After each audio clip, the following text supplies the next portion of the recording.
Hi, I'm Olivia Evans. I'm 28, and after years of clawing my way up, I've finally made it as a marketing executive. Sounds great, right? Well, it is except for one thing, my family. Or more specifically, my dad, Richard Evans. He's a big shot businessman who's spent my entire life making me feel like I'll never measure up.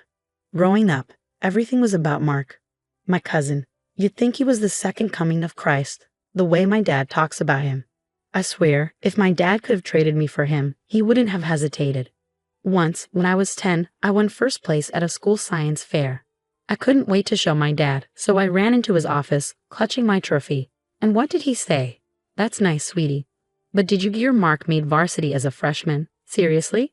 It was always like that. Mark was the golden child, and I was just there. The only person who ever truly understood me was my mom.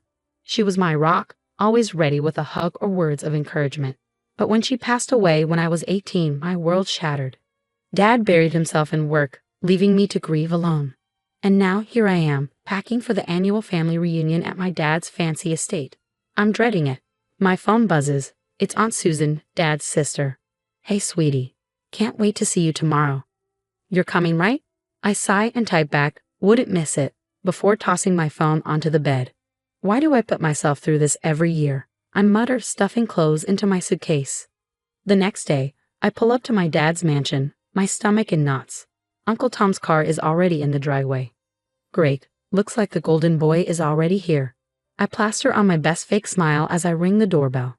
Aunt Susan opens it, beaming. "Olivia, look at you, more beautiful every time I see you." I force a laugh. "Thanks, Aunt Susan, you look great too." She ushers me inside, chattering about how everyone's out back. Your father's firing up the grill. Oh, and Mark brought his new girlfriend. She's just lovely. Of course he did. I bet Dad's already planning their wedding. I take a deep breath and step onto the patio, forcing another smile. My dad's at the grill, and there's Mark, looking smug as ever. Well, Dad slurs. Look who finally decided to grace us with her presence. Traffic was awful, I lie, trying to keep things civil. How's everyone doing? Mark jumps in, practically glowing. Oh, we're great. I was just telling Uncle Rick about my new business venture. It's going to be huge. I nod, barely listening as he drones on about his latest get-rich-quick scheme, while everyone hangs on his every word. Aunt Susan appears at my side, handing me a glass of wine. "You look like you could use this," she says. "Thanks," I mutter, taking a big sip. The evening drags on, and we all sit around the large table on the patio. Everyone's laughing at my dad's increasingly inappropriate jokes, but I feel the tension simmering under my skin. Suddenly, Dad stands up, swaying slightly. "I'd like to make a toast," he announces, his voice booming, "to my nephew Mark, the son I never had." A cheer erupts from the table, but I can feel my face burning with embarrassment and anger. "Mark, my boy," Dad continues, "you've made me proud. This new business venture is exactly what this family needs. Unlike some people." His eyes flick to me for just a second before he looks away. I grip my wine glass so tightly my knuckles turn white. But nothing could have prepared me for what came next. "You know," my father slurred, swaying slightly. "I always thought having kids would be great, but sometimes mistakes happen." The table went silent. Every pair of eyes turned toward me. "Dad," I whispered, barely able to get the words out. "What are you saying?" He laughed, a harsh, bitter sound that cut through the quiet. "Oh, come on, Olivia. You know you were never part of the plan. Your mother insisted on keeping you, but me? I knew you'd never live up to the Evans name." The silence was suffocating. I stood so abruptly that my chair toppled over, the noise echoing through the stillness. "Excuse me," I choked out, rushing inside, barely able to hold back the tears. I found myself in my father's study, tears streaming down my face. How could he say something like that, especially in front of everyone? The door creaked open behind me. I didn't need to turn around to know who it was. "What do you want?" I spat. "To explain," my father said, his voice strangely calm. I turned to face him, fury and pain warring inside me. "Explain what?" "That I'm not good enough for this family." He sighed, settling into his leather chair as if we were having a casual conversation. "It's not just about that. I've decided to make some changes to my will.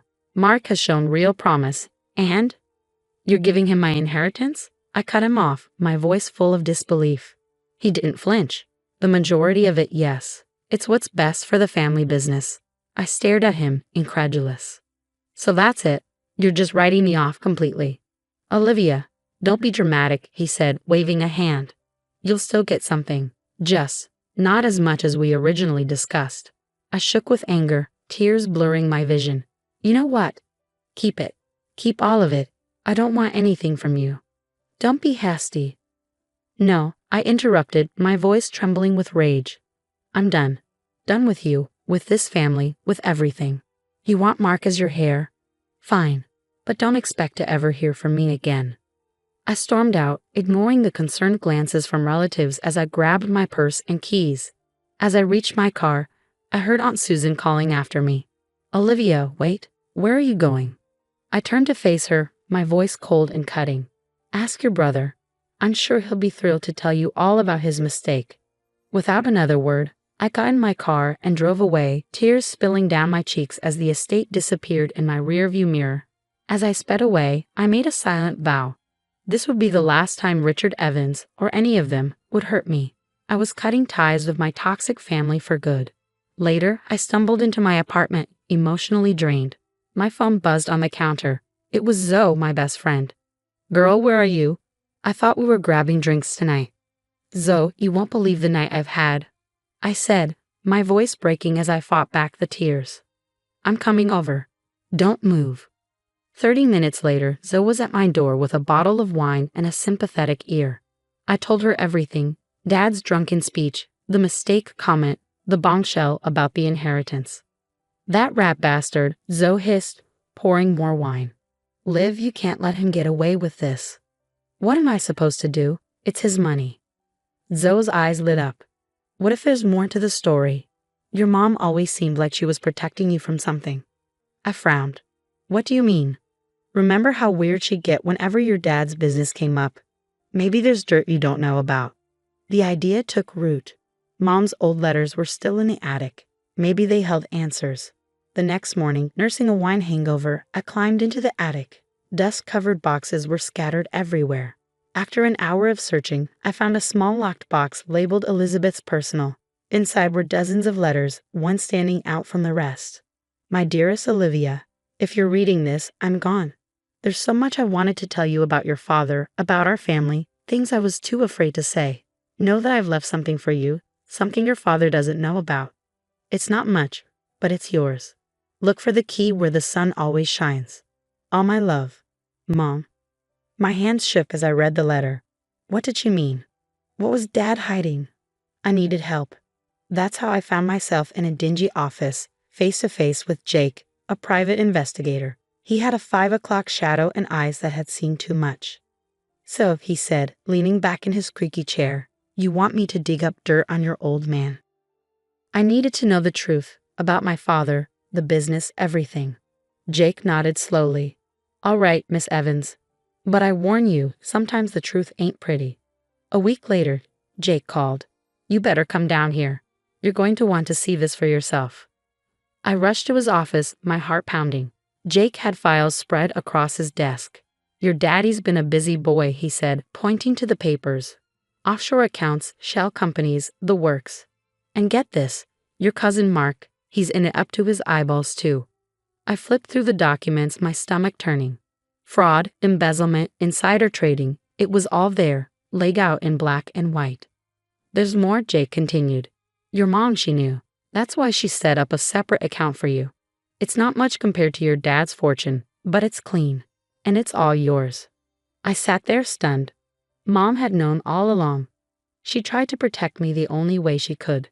What do I do now? I asked, feeling completely overwhelmed. Jake leaned forward, his gaze steady. That's up to you, Miss Evans. But if I were you, I'd make him pay. As I left Jake's office, my mind was spinning.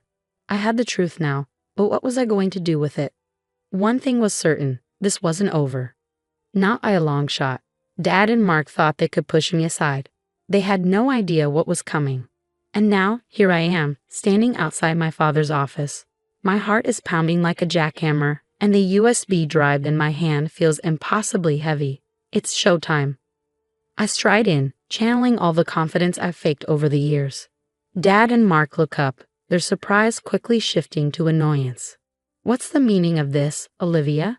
Dad barks. I smirk. Oh, just thought I'd drop by for a little family meeting. You know, to discuss offshore accounts, fraud, the usual Evans family business. Their faces, priceless. I wish I had a camera. You can't prove anything, Mark sputters, his confidence shaken. Actually, cousin dearest, I can. And I will, unless you're willing to make a deal. Long story short, I walked out of there with my rightful share of the company in a very legally binding agreement. Turns out, I'm pretty good at hostile takeovers. So what's next for Olivia Evans? Who knows? But one thing's for sure. I'm done living in anyone's shadow. This is my story now, and I'm just getting started. The story of Olivia Evans has come to an end. Now we want to hear from you. What would you do if you discovered your family's darkest secrets? Would you expose them, even if it meant destroying your family's reputation? Or would you stay quiet to protect the people you love? How far would you go for justice? Is revenge ever truly worth it? Share your thoughts in the comments below. What would you have done in Olivia's shoes?